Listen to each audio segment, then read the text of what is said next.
हल्कू ने आकर अपनी पत्नी से कहा, सहना आया है, लाओ जो रुपए रखे हैं उसे दे दूं, किसी तरह गला तो छूटे।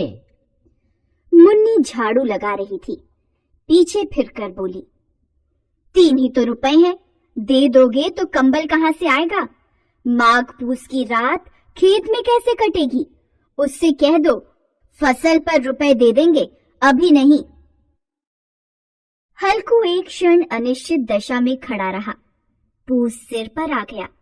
बिना कंबल के खेत में रात को वह किसी तरह नहीं सो सकता, मगर सहना मानेगा नहीं, घुड़कियां जमाएगा।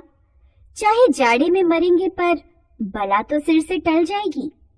यही सोचता हुआ वह अपनी पत्नी के पास गया और खुशामद करके बोला, ला दे दे, गला तो छूटे, कंबल के लिए कोई दूसरा उपाय सोचूंगा। मुन्नी उसके पास से दूर हट गई और आंखें तरेरते हुए बोली, कर चुके दूसरा उपाय, जरा सुनूं क्या उपाय करोगे? कोई खैरात में दे देगा कंबल? मैं कहती हूँ तुम खेती छोड़ क्यों नहीं देते? मर काम करो और जब फसल हो तो उसे लगान में दे दो। लगान चुकाने के लिए ही तो हमारा जन्म हुआ है। पेट के लिए मजूरी करो, ऐसी खेती से बाज आए मैं ना दूंगी। हल्कू उदास होकर बोला, तो क्या गाली खाऊं? मुन्नी ने तड़प कर कहा, गाली क्यों देगा? क्या उसका राज है? मगर यह कहने के साथ ही उसकी तनी हुई भौहें ढीली पड़ गईं। हल्कू के उस वाक्य में जो कठोर सत्य था, वह मानो एक भयानक जंतु की भांति उसे घूर रहा था। वह जाकर रुपए निकाल लाई और हल्कू के हाथ पर रख दिए। फिर बोली, तुम छोड़ दो अब ये खेती। मजूरी में सुख से एक रोटी खाने को तो मिलेगी, किसी की धौंस तो न रहेगी। ऐसी खेती किस काम की कि मजूरी करके लाओ और उसे भी इसमें झोंक दो, उस पर ये धौंस सहो। हल्कू ने रुपए लिए और इस तरह बाहर चला मानो अपना हृदय निकाल कर देने जा रहा हो। उसने मजूरी से एक एक पैसा काट काट कर 3 रुपए कंबल के लिए जमा किए थे। वे आज निकले जा रहे थे। एक एक पग के साथ उसका मस्तक अपनी दीनता के भार से दबा जा रहा था। पूस की अंधेरी रात, आकाश में तारे भी ठिठुरते हुए मालूम होते थे। हल्कू अपने खेत के किनारे ऊख के पत्तों की छतरी के नीचे बांस के खटोले पर अपनी पुरानी सूती चादर ओढ़े पड़ा कांप रहा था। खाट के नीचे उसका संगी कुत्ता जबरा पेट में मुंह डाले सर्दी से कू कू कर रहा था। दोनों में से एक को भी नींद नहीं आ रही थी। हल्कू ने घुटनों को गर्दन में चिपकाते हुए कहा, क्यों जबरा, जाड़ा लगता है? कहता तो था घर में पुआल पर लेटा रहे। तू यहाँ क्या लेने आया था? खाओ ठंड, मैं क्या करूं? जानते थे मैं यहाँ हलवा पूरी खाने आ रहा हूँ। दौड़े दौड़े आगे आगे चले आए। अब रो नानी के नाम को। जबरा ने पड़े पड़े दुम हिलाई और अपनी कूकू को दीर्घ बनाता हुआ एक बार जम्हाई लेकर चुप हो गया। उसकी श्वान बुद्धि ने शायद ताड़ लिया कि स्वामी को मेरी कू से नींद नहीं आ रही है। हल्कू ने हाथ निकालकर जबरा की ठंडी पीठ सहलाते हुए कहा, कल से मत आना मेरे साथ, नहीं तो ठंडे हो जाओगे। यह पछुआ न जाने कहां से बर्फ लिए आ रही है। किसी तरह बस रात कट जाए। यह खेती का मजा है और एक एक भाग्यवान ऐसे पड़े हैं जिनके पास जाड़ा जाए तो गर्मी से घबरा कर भागे। मोटे गद्दे, लिहाफ, कंबल तकदीर की खूबी है। मजूरी हम करें, मजा दूसरे लूटें। जबरा ने हल्कू के मुंह की ओर देखा। हल्कू, आज और जाड़ा खा ले। कल से यहाँ मैं पुआल बिछा दूंगा, उसी में घुसकर बैठना, तब जाड़ा न लगेगा। जबरा ने अपने पंजे उसके घुटनियों पर रख दिए और उसके मुंह के पास अपना मुंह ले गया। हल्कू को उसकी सांस गर्म लगी। हल्कू निश्चय करके लेटा कि चाहे कुछ भी हो, अब सो जाऊंगा। पर एक क्षण में ही उसके हृदय में कंपन होने लगा। कभी इस करवट लेटता, कभी उस करवट, पर जाड़ा किसी पिशाच की भांति उसकी छाती को दबाए हुए था। जब किसी तरह न रहा गया, उसने जबरा को धीरे से उठाया और उसके सिर को थपथपाकर उसे अपनी गोद में सुला लिया। कुत्ते की देह से न जाने कैसी दुर्गंध आ रही थी, पर वह उसे अपनी गोद से चिपटाए हुए ऐसे सुख का अनुभव कर रहा था जो इधर महीनों से उसे न मिला था। जबरा शायद समझ रहा था कि स्वर्ग यही है, और हल्कू की पवित्र आत्मा में तो उस कुत्ते के प्रति घृणा की गंध तक नहीं थी। अपने किसी अभिन्न मित्र या भाई को भी वह इतनी ही तत्परता से गले लगाता। दशा इस अनोखी मैत्री ने जैसे उसकी आत्मा के सब द्वार खोल दिए थे। उसका एक एक अणु प्रकाश से चमक रहा था। सहसा जबरा ने किसी जानवर की आहट पाई। इस विशेष आत्मीयता ने उसमें एक नई स्फूर्ति पैदा कर दी थी, जो हवा के झोंकों को तुच्छ समझती थी। वह झपट कर उठा और छतरी के बाहर आकर भौंकने लगा। हल्कू ने उसे कई बार पुचकार कर बुलाया, पर वह उसके पास नहीं आया। खेत में चारों ओर दौड़कर भौंकता रहा। एक क्षण के लिए भी आता तो तुरंत ही फिर दौड़ पड़ता। कर्तव्य उसके हृदय में अरमान की भांति उछल रहा। 1 घंटा और गुजर गया। रात ने शीत को हवा से धधकाना शुरू कर दिया। हल्कू उठ बैठा और दोनों घुटनों को छाती से मिलाकर सिर को उसमें छिपा लिया। फिर भी ठंड कम न हुई। ऐसा जान पड़ता था सारा रक्त जम गया है और धमनियों में रक्त की जगह हिम बह रहा है। उसने झुककर आकाश की ओर देखा कि अभी कितनी रात बाकी है। सप्तर्षि अभी आकाश में आधे भी नहीं चढ़े। ऊपर आ जाएंगे तब कहीं सवेरा होगा। अभी पहर भर से ऊपर रात है।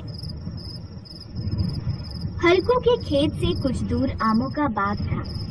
पतझड़ शुरू हो गया था। बाग में पत्तियों का ढेर लगा हुआ था। हल्कू ने सोचा चलकर पत्तियां बटोरूं और उन्हें जलाकर खूब तापूं। रात को कोई मुझे पत्तियां बटोरते देखे तो समझे कोई भूत है, कौन जाने कोई जानवर ही छिपा बैठा हो। मगर अब जाड़े में भी तो बैठे नहीं रहा जाता। उसने पास के अरहर के खेत में जाकर कई पौधे उखाड़ लिए और उनसे एक झाड़ू बनाकर हाथ में सुलगता हुआ उपला लिए बगीचे की तरफ चला। जबरा ने उसे आते देखा तो पास आया और दुम हिलाने लगा। हल्कू ने कहा, अब तो नहीं रहा जाता जबरू, चलो बगीचे में पत्तियां बटोर कर तापे, अभी तो रात बहुत है। जबरा ने कूं कूं करके सहमति प्रकट की और आगे आगे बगीचे की ओर चला। बगीचे में घुप अंधेरा छाया हुआ था और उस अंधकार में निर्दय पवन पत्तियों को कुचलता हुआ चला आता था। वृक्षों से ओस की बूंदें टप टप नीचे टपक रही थी। हल्कू ने आग जमीन पर रख दी और पत्तियां बटोरने लगा। जरा देर में पत्तियों का ढेर लग गया।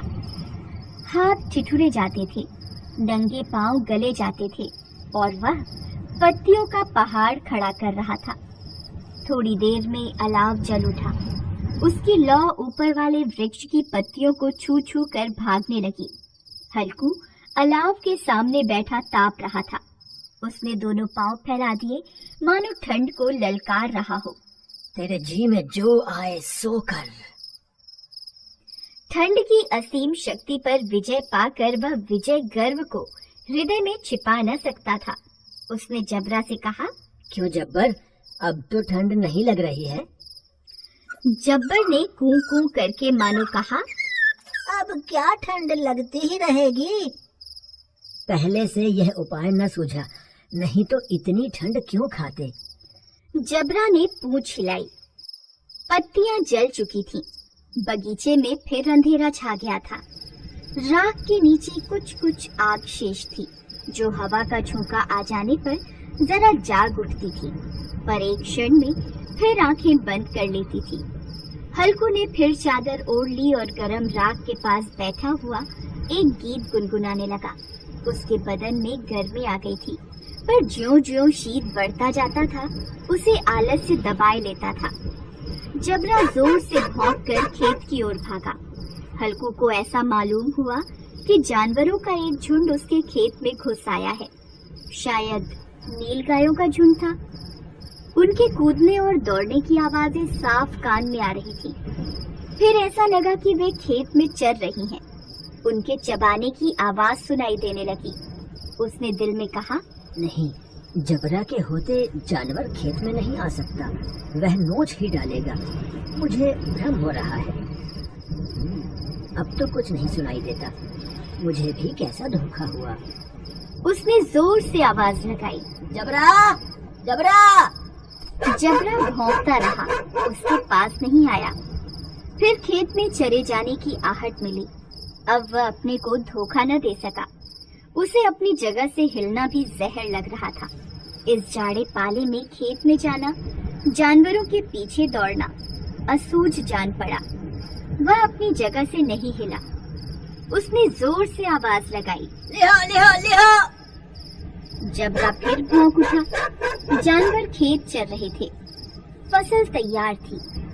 कैसी अच्छी खेती थी, पर दुष्ट जानवर उसका सर्वनाश किए जा रहे थे। हल्कू पक्का इरादा करके उठा, पर 2-3 कदम पर एकाएक हवा का ऐसा ठंडा, चुभने वाला, बिच्छू के डंक सा झोंका लगा कि वह फिर बुझते हुए अलाव के पास आ बैठा और राख को रेत कर अपनी ठंडी देह को गरमाने लगा। जबरा अपना गला फाड़े डालता था। नील गाय खेत का सफाया किए डालती थी और हल्कू गरम राख के पास शांत बैठा हुआ था। अकर्मण्यता ने रस्सियों की भांति उसे चारों ओर से जकड़ रखा था। उसी राख के पास गरम जमीन पर वह चादर ओढ़कर सो गया। सवेरे जब उसकी आंख खुली तब चारों ओर धूप फैल गई थी और मुन्नी कह रही थी, क्या आप सोते ही रहोगे? तुम यहाँ आकर रम गए और उधर सारा खेत चौपट हो गया। हल्कू ने उठकर कहा, क्या तू खेत से होकर आ रही है?